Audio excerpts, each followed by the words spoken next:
ધોરણ 7 chapter number 1 પૂર્ણાંક સંખ્યાઓ આપણે નેક્સ્ટ આગલા પીરિયડની અંદર પહેલાના પીરિયડમાં આ બધી સમજૂતી મેળવી હતી પૂર્ણાંક સંખ્યાઓની. હવે આપણે સ્વાધ્યાય ઉપર જઈએ તો સ્વાધ્યાય 1.1ની અંદર પ્રશ્ન નંબર 1 છે કે આપેલ સંખ્યા રેખા પર કોઈ એક દિવસના જુદા જુદા સ્થળોના તાપમાન ડિગ્રી સેલ્સિયસ વડે દર્શાવેલા છે. તો અહીંયા જુઓ આપણને સંખ્યા રેખા દોરીને બતાવેલી છે. હવે એ સંખ્યા રેખાની ઉપર આપણને જુદા જુદા જે સ્થળો છે જેમ કે લાહોર, સ્પીતિ, શ્રીનગર, શિમલા, ઉટી, બેંગલુરુ એ બધાના ટેમ્પરેચર એટલે કે તાપમાન આપેલા છે. તાપમાન કેવા છે? ડિગ્રી સેલ્સિયસમાં છે. હવે જુઓ આપણે અહીંયા તે બધાના તાપમાન એ પ્રમાણે પ્રશ્નના જવાબો લખવાના છે. તો આપણો પહેલો પ્રશ્ન છે કે આ સંખ્યા રેખાને જુઓ અને તેના ઉપર દર્શાવેલ સ્થળોના તાપમાન લખો. હવે આ જે સંખ્યા રેખા છે એને આપણે જોઈને તેના સ્થળોના તાપમાન લખવાના છે. તો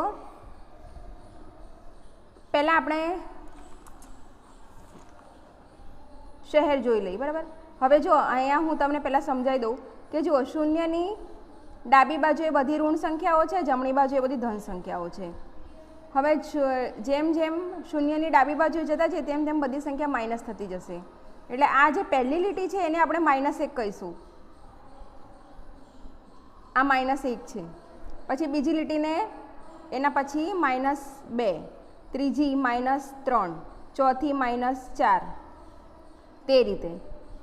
પછી -5, -6, -7, -8, -9 ને -10.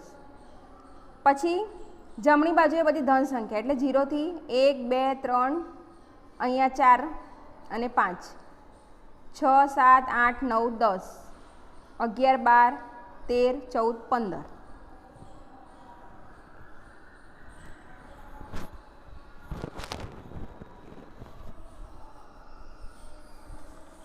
એ રીતે આપણે અહીંયા ટેમ્પરેચર એમના લખવાના છે. ઉટી અહીંયા 13 ઉપર નથી, અહીંયા 13 નથી, 14 ઉપર ઉટી છે, બરાબર, 14 ઉપર.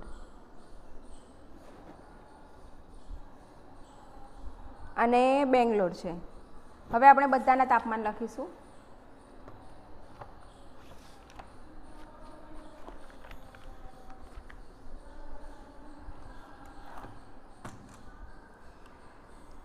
તો પહેલાં લાહોર સ્પીતિથી ચાલુ કરીએ.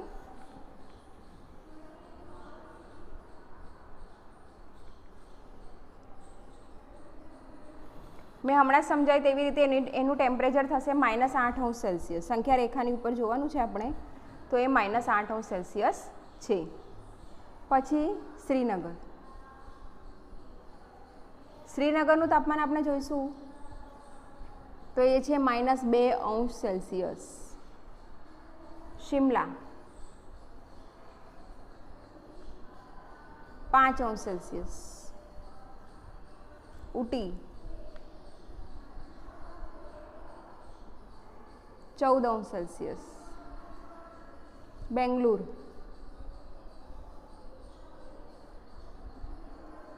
22°C.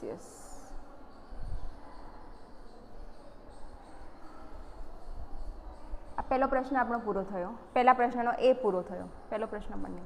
હવે બી જોઈએ તો બીની અંદર આપણને પૂછવામાં આવેલું છે કે ઉપર આપેલ સ્થળોના તાપમાનમાં સૌથી ગરમ અને સૌથી ઠંડા સ્થળોના તાપમાનમાં શું તફાવત છે. હવે તફાવત પૂછ્યો હોય એટલે શું કરવાનું છે? આપણે બે કોઈપણ શહેરનું જે તાપમાન છે એની બાદબાકી કરવાની છે. તો આપણને જે તફાવત પૂછવામાં આવે છે એ કોનો પૂછવામાં આવે છે કે સૌથી ગરમ એટલે કે જેનું તાપમાન વધારે હોય એ, અને સૌથી ઠંડુ એટલે કે જેનું તાપમાન સૌથી ઓછું હોય તે બંને સ્થળોના તાપમાનની વચ્ચેનો તફાવત શોધવાનું છે. તો આપણે અહીંયા જે ઉપર જે દાખલો ગણ્યો એમાં જોઈએ કે સૌથી ગરમ કયું છે, તો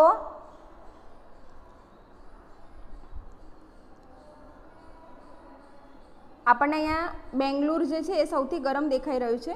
અને સૌથી ઠંડાની અંદર આપણે જો જેમ તાપમાન માઇનસમાં જાય, બરાબર, માઇનસ એમ તાપમાન સૌથી નીચું જાય. તો હવે જો અહીંયા સૌથી ઓછું તાપમાન જે છે એ -8°C છે. જેમ જેમ સંખ્યા રેખામાં ડાબી બાજુએ જે ઋણ સંખ્યા હોય છે તેમાં જેમ જેમ આપણે આગળ જઈએ ડાબી બાજુ જતા જઈએ તેમ તેમ શું થાય છે, તે સંખ્યા નાની થતી જાય છે. એટલે -2 કરતાં -8 કેવા છે? નાના છે, એ ધ્યાનમાં રાખવા. એવું નથી કે 2 આપ્યા છે તો 2 સૌથી નાના છે માઇનસમાં, એ -2 નાના નથી, -2 કરતાં પણ નાના -8 કહેવાશે. તો આપણે અહીંયા લખીએ કે સૌથી ઠંડુ સ્થળ કયું છે?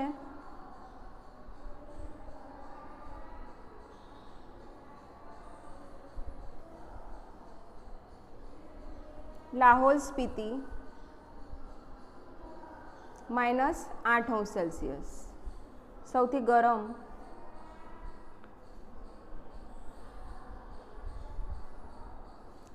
સ્થળ આપણને દેખાઈ જ રહ્યું છે કે બેંગ્લોર છે, 22°C. હવે તે આ બંને વચ્ચેનો આપણે શું કરવાનું છે? તફાવત શોધવાનો છે.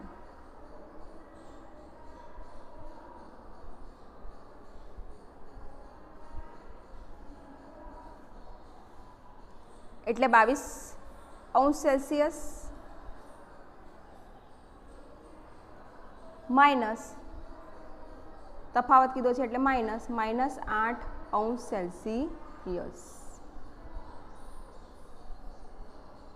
હવે જો 22 આ માઇનસ માઇનસ શું થશે? પ્લસ, એટલે અહીંયા લખીશું પ્લસ અને અહીંયા આવશે 8. 22 + 8 થશે 30°C. એટલે બે શહેરોના તાપમાન વચ્ચેનો તફાવત શું થશે? ઠંડુ અને ગરમ 30°C. સી જોઈએ. લાહોલ સ્પીતિનું તાપમાન -8°C અને શ્રીનગરનું તાપમાન -2°C.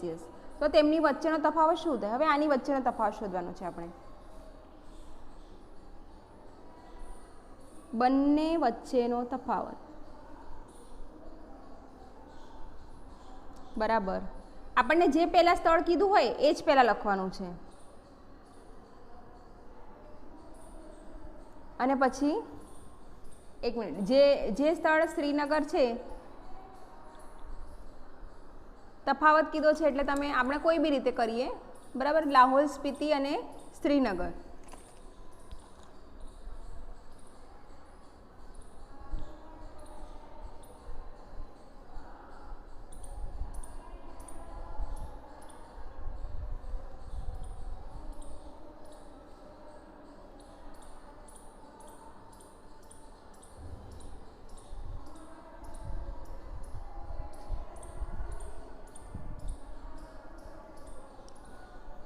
તો અહીંયા આવશે -2 અને -8°C.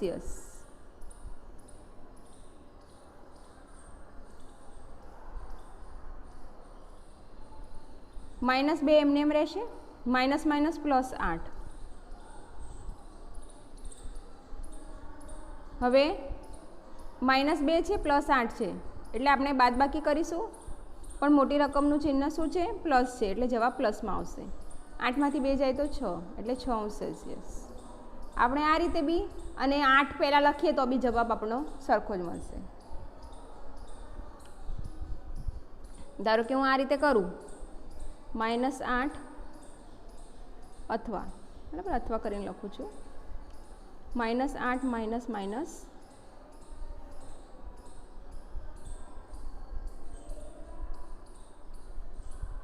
ના, અહીંયા આપણને જવાબ અલગ મળી જશે કેમ કે આ બે ઋણ પૂર્ણાંકો છે એટલા માટે. એટલે પહેલાં આપણે -2 જ લેવા પડશે અને પછી -8. ઓકે,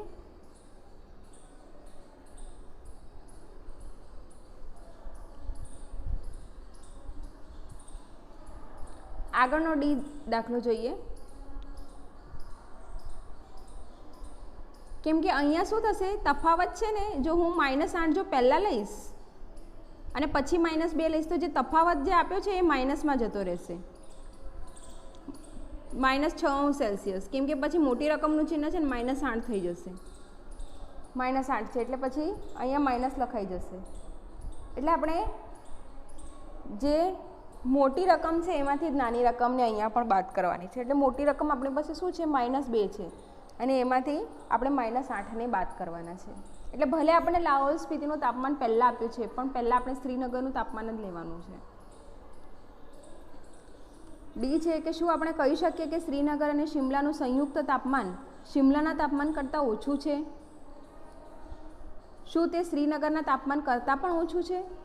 હવે જો શ્રીનગર અને શિમલાનું સંયુક્ત તાપમાન એટલે સંયુક્ત કીધું છે એટલે બંનેનો સરવાળો આવશે. હવે શ્રીનગરનું શું છે -2°C અને શિમલાનું કેટલું છે 5°C.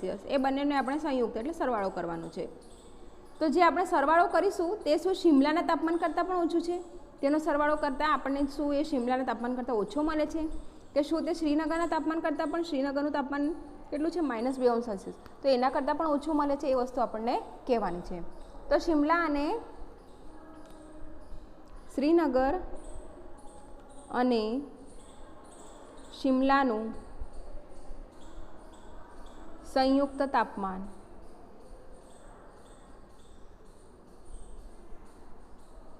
બરાબર શ્રીનગરનું કેટલું છે -2°C વત્તા શિમલાનું 5°C. હવે -2 અને 5 એટલે અહીંયા કેટલા આવશે 3°C. હવે જુઓ 3°C તો શિમલાનું કેટલું છે 5°C, તો એ શિમલાના તાપમાન કરતાં ઓછું છે. અને ઓછું છે કે નથી કેમ કે શિમલાનું તાપમાન વધારે છે અને આજે આપણે સંયુક્ત તાપમાન કર્યું એ કેવું છે ઓછું છે. એટલે શ્રીનગર અને શિમલાના તાપમાનનો સરવાળો એ શિમલાના તાપમાન કરતાં કેવો છે ઓછો છે.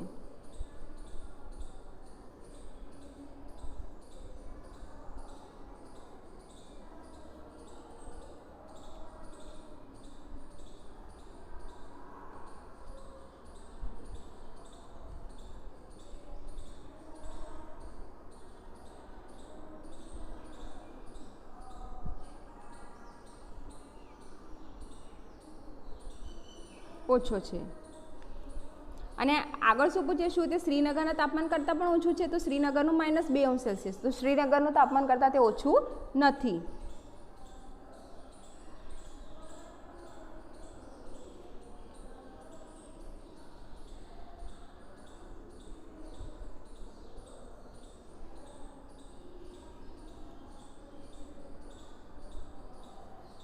કારણ કે શ્રીનગરનું તાપમાન કેટલું છે -2°C.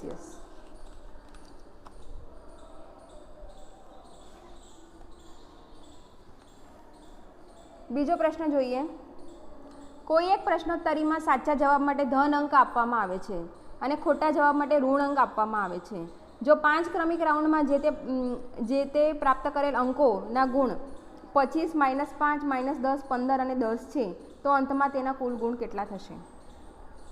હવે જુઓ આપણને જો પ્રશ્નોના કોઈ એક ક્વિઝ અહીંયા કીધેલી છે કે પ્રશ્નોત્તરી કરવામાં આવે છે, જે રીતે આપણે ક્વિઝ રમીએ છીએ તેવી રીતે, તો તે રીતે કોઈ ક્વિઝ રમવામાં આવી હશે કે તો એની અંદર જે પ્રશ્નોત્તરી કરવામાં આવી છે એમાં ટોટલ 5 રાઉન્ડ હતા.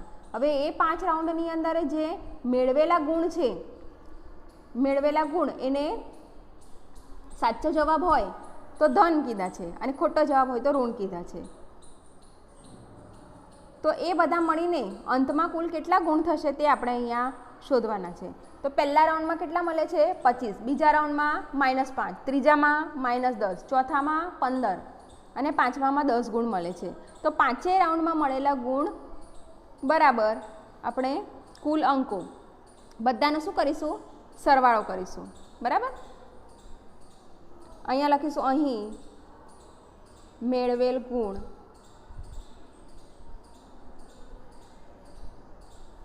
બરાબર પ્રથમ રાઉન્ડમાં 25, બીજા રાઉન્ડમાં -5, ત્રીજા રાઉન્ડમાં -10, ચોથા રાઉન્ડમાં 15 અને પાંચમા રાઉન્ડમાં 10 છે. આવી રીતે 5 રાઉન્ડ થઈ ગયા. આમ 5 રાઉન્ડમાં મેળવેલ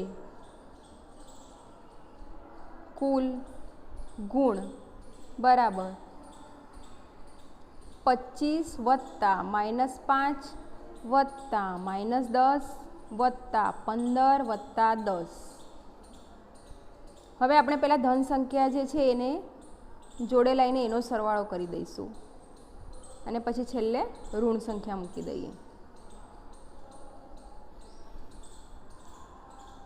તો આનો સરવાળો કેટલો થશે 50 વત્તા -10 અને -5 એટલે -15 થશે. પ્લસ માઇનસ માઇનસની નિશાની વચ્ચે મૂકીશું. 50 - 15 એટલે ટોટલ કેટલા મળશે? 35 ગુણ. તો 5 રાઉન્ડમાં મેળવેલ ગુણ કેટલા છે? 35.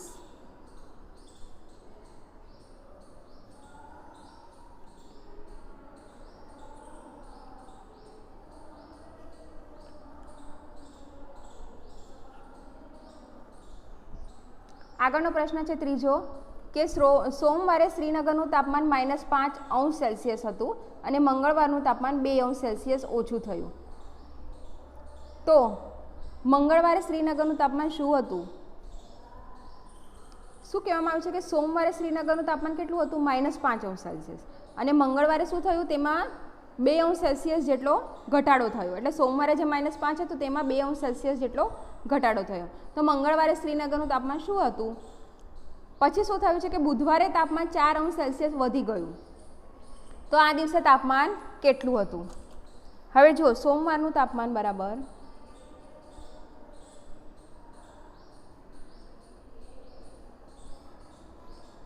-5°. પછી મંગળવારનું તાપમાન, મંગળવારે શું થયું છે?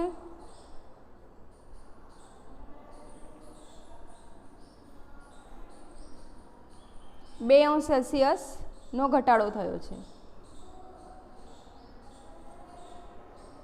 માટે મંગળવારનું તાપમાન બરાબર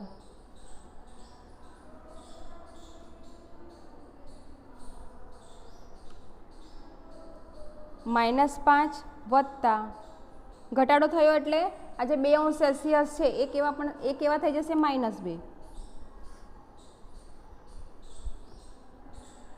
-5 - 2 બરાબર -2 એટલે -7 થશે.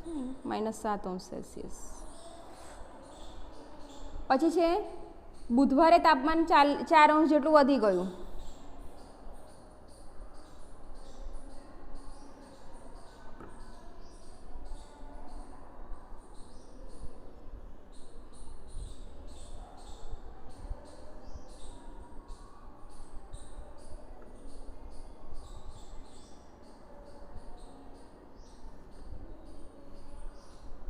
માટે બુધવારનું તાપમાન બરાબર -7 જે આપણને મળ્યું એ +4°. -7 + 4 પ્લસ માઇનસ માઇનસ થશે. બાદબાકી કરીશું તો 7માંથી 4 જાય તો કેટલા રહેશે? 3. પણ મોટી રકમનું ચિહ્ન શું છે? માઇનસ. એટલે અહીંયા આગળ શું આવશે? -3°. તો બુધવારનું તાપમાન બરાબર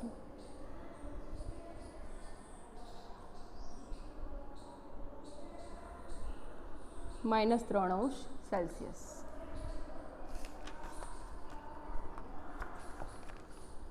ચોથો દાખલો જોઈએ. એક વિમાન સમુદ્ર તટથી 5000 મીટરની ઊંચાઈએ ઉડે છે. હવે કોઈ એક ચોક્કસ બિંદુની ઉપર આ વિમાન સમુદ્રની સપાટીથી 1200 મીટર નીચે તરતી સબમરીનની બરાબર ઉપર છે. તો સબમરીન અને વિમાન વચ્ચેનું લંબ અંતર શોધો. હવે શું કહેવા માગે છે કે જુઓ, આ કોઈ એક સમુદ્ર છે, અહીંયા સબમરીન છે. તો એક જે વિમાન છે એ આ સમુદ્ર તટ છે એનાથી 5000 મીટર ઊંચે ઉડે છે. એટલે શું થાય છે? એ વિમાન કેવું છે? 5000 મીટર ઊંચું ઉડે છે આકાશમાં. કોઈ એક ચોક્કસ બિંદુ પર આ વિમાન, એટલે કોઈ એક અહીંયા વચ્ચે આપણે કોઈ એક ચોક્કસ બિંદુ લઈ લઈએ તો ત્યાંથી જે વિમાન છે એ સમુદ્રની સપાટીથી, સમુદ્રની આ જે સપાટી છે એનાથી 12000 મીટર નીચે તરતી સબમરીનની બરાબર ઊંચે. હવે અહીંયા સબમરીન છે એ સમુદ્રની અંદર 1200 નથી 1200 છે. 1200 મીટર નીચે એક સબમરીન છે, નીચે છે બરાબર. એટલે અંદર હશે પાણીની અંદર. તો એ સબમરીનથી કેવી છે? નીચે છે. એનાથી વિમાન ઉપર, તો બરાબર ઉપર છે. તો સબમરીન અને વિમાન વચ્ચેનું આપણે શું શોધવાનું છે? તો લંબ અંતર શોધવાનું છે આપણે. તો જુઓ, સમુદ્ર તટની ઊંચાઈ 0 મીટર છે અને વિમાન તેનાથી 5000 મીટર ઊંચે ઉડે છે. વિમાન અને દરિયાની સપાટી વચ્ચેના લંબ અંતરનો તફાવત, એટલે વિમાન અને દરિયાની જે સપાટી છે એના વચ્ચેના જે લંબ અંતરનો જે તફાવત છે એ કેટલો છે? 5000 મીટર. અને સમુદ્રની સપાટીથી 1200 મીટર નીચે સબમરીન છે, જે વિમાનની બરાબર નીચે છે. હવે માટે દરિયાની સપાટીથી સબમરીનના અંતરનો તફાવત કેટલો છે? દરિયાની જે સપાટી છે એનાથી સબમરીનના અંતરનો જે તફાવત છે, એટલે દરિયો હશે એની અંદર સબમરીન છે, તો એનો તફાવત કેટલો આપે છે આપણને? 1200 મીટર.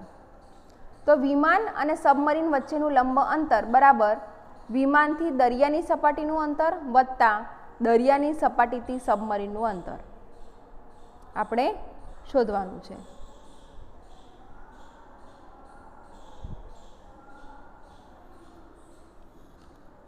અહીંયા લખીશું વિમાન અને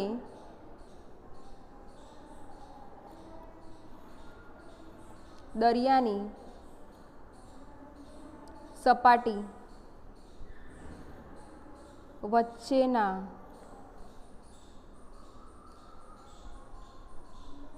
અંતરનો તફાવત 5000 મીટર છે. 5000 મીટર તથા દરિયાની સપાટીથી સબમરીનના અંતરનો તફાવત 1200 મીટર છે. 1200 મીટર માટે બંને વચ્ચેનું લંબ અંતર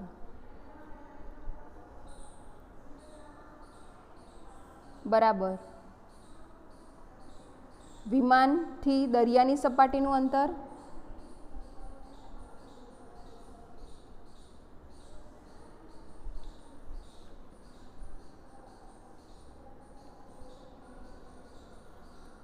વત્તા દરિયાની સપાટીથી સબમરીનનું અંતર.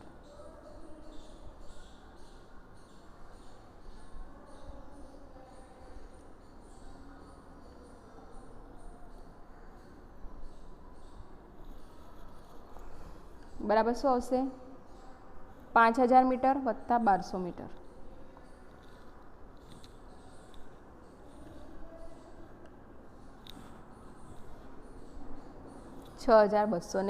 મીટર.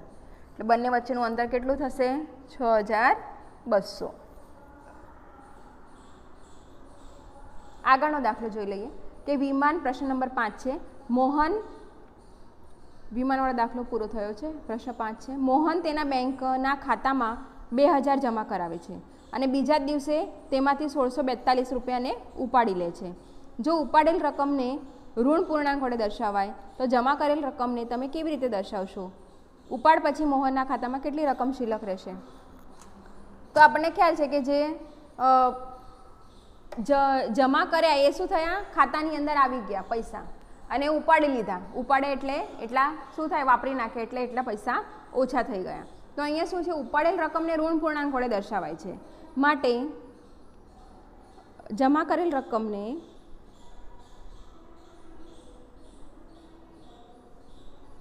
ધન પૂર્ણાંક વડે દર્શાવાય. આ પહેલો જવાબ કે જમા કરેલ રકમને આપણે ધન પૂર્ણાંક વડે દર્શાવીએ. માટે મોહને જમા કરેલ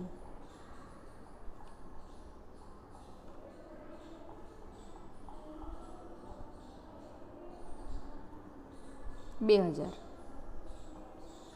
ઉપાડેલ રકમ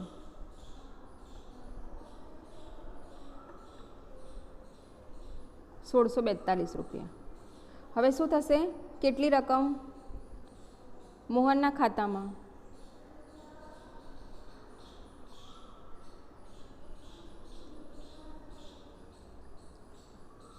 શિલ્લક રકમ બરાબર 2000 માઇનસ 1642 બાદ બાકી કરીશું તો આપણને મળશે 358 રૂપિયા. મોહનના ખાતામાં કેટલા રૂપિયા બાકી રહેશે? 358.